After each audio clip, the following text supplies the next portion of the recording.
What's going on YouTube? I'm back with another quick video. I'm riding with my buddy Matt here actually. He is driving me because we've got a little surprise for you guys. You know you can own a Jeep and not do a lift kit, right? That's right. Just, yeah, he's had two really nice Jeeps, so Matt knows.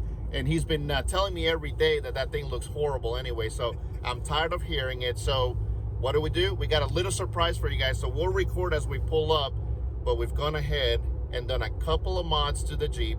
I thought about doing some of these at the house. I actually had talked to another buddy of mine thinking about doing it in the house, but after looking and researching, I just thought, probably not worth the content. You guys probably wouldn't care too much.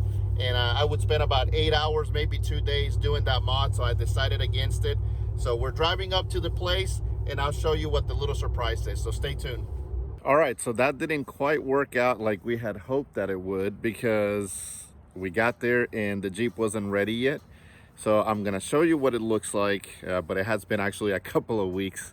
We had to wait, and then we left on a trip to Montana really quickly, so we didn't get a chance to do the great unveiling and everything else. It was just kind of rushed.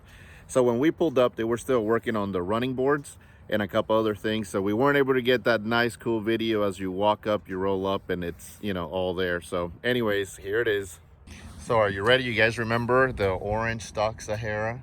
And what we did is we took it to AVW Offroad, which they've got 2 locations in Georgia and in Florida. And we had them do a 2.5-inch lift with 35s and the side steps running board. So ready? Here you go. And it is a little muddy, as you can see, and the sun's kind of behind me right now, so you'll see my shadow as we go by. So we ended up putting, or they did anyways, but we put the Fuel Kranks. These are pretty common, pretty popular. I really like these wheels, and these are 17s. I wanted to go with 17s. I'm not a big fan of the 20-inch off-road wheel or tire myself. I do like kind of like the fatty tire, plus I feel like when you're off-roading, this will actually give you a little more cushion. And I've seen a lot of bent wheels and scratched up wheels with the larger 19s and 20s on there. So Fuel Krank wheels, and they're 17 by 12, I'm gonna guess, because the tire is a 35 by 12 and a half. And we ended up with the Ridge Grapplers, the Nittos. They do have the mud grapplers and trail grapplers, but we wanted something that was still comfortable off-road and on-road. So I'll walk around it a little bit. We also got rid of the ugly stock running boards. Now I know some of you are probably thinking, well, you're gonna lose some of that ground clearance, but it's okay. We're not gonna do anything crazy when it comes to off-road. So I think these look really great. They work really great. Give you a different shot, different perspective right here. So you can see that stance is really nice. And I'll show you a stock Jeep. This is a JL, and here's a JK, so just so you can kind of see the difference between the two. There's just a big difference. The wheels, tires, and suspension, you know, just make a big difference. So the shocks, we went with, and of course I'm having a blank right now. All right, so let's look around, and I do remember now it's the Rubicon Express, and we were looking 2.5-inch lift. We were looking at rough country as well, but it was about the same price. And from what we read and what they told us at AVW is that these ride just a little bit better. Not gonna get to see a whole lot in there, but pretty good lift. Thus far feels pretty good. We've taken it off-road a couple of times and it does really well. In the back, we've got the 5th matching wheel and tire back here. What's nice in the JLs, from what I understand, you're able to extend the 3rd brake light.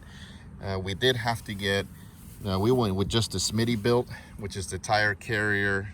I think it's like an extra support, and it also gives you a little more room so that you can fit the bigger tire in there as well. We still retain the back reverse camera in here.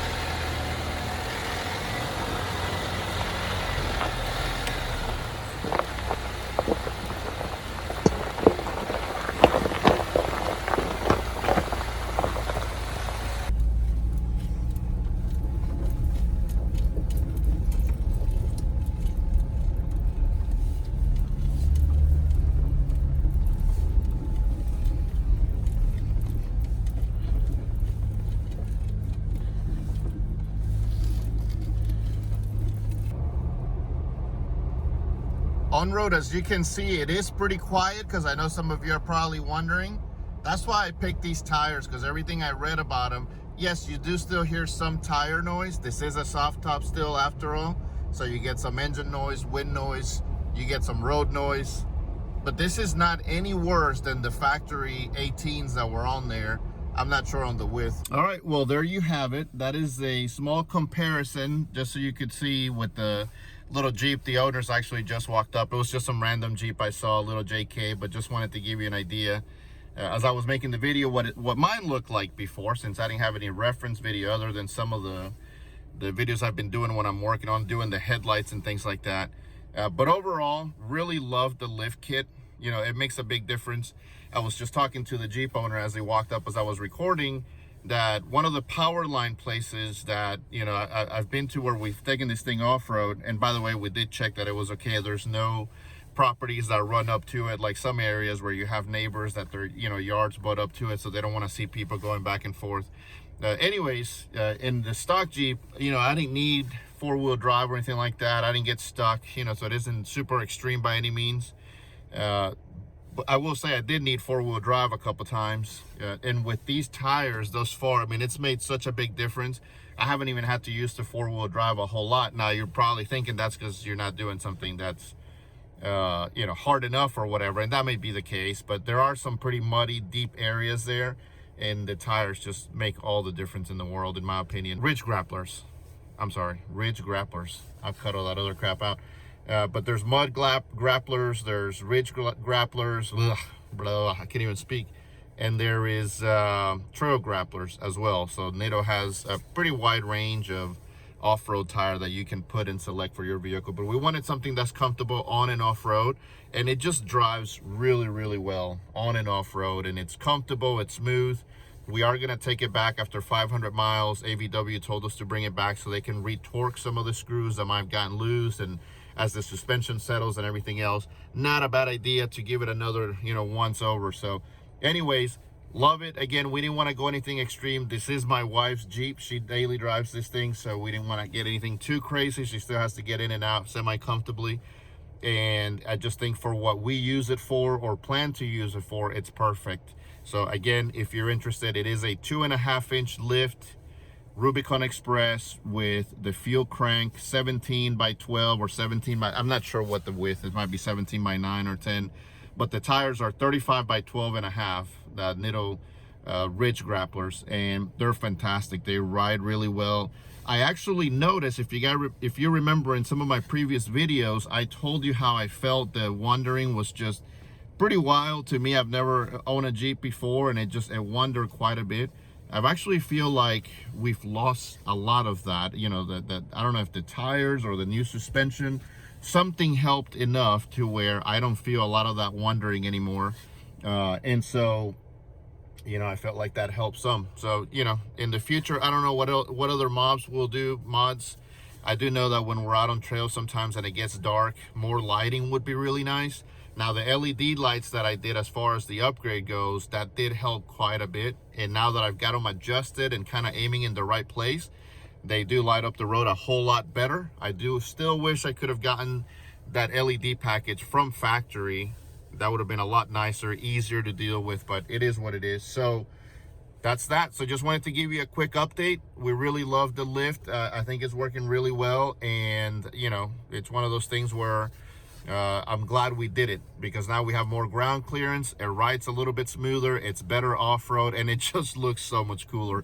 That's the biggest thing with the Jeep stock. They don't look horrible. They're still great vehicles, but I just feel like once you lift them, they just look amazing. It just completely transforms the vehicle, and I'm really glad we did that. So anyhow, thanks for watching. Like, subscribe, comment, and we're working on more content for you guys. If you got any ideas, comments, or suggestions, let me know. As far as the C8, I do have an update video coming up. You know, it's been quite frustrating. You know, a lot of things have happened with the C8, but I've got another video coming and we'll talk about that. So thanks for watching. Comment, like, subscribe. See you on the next video. Take care.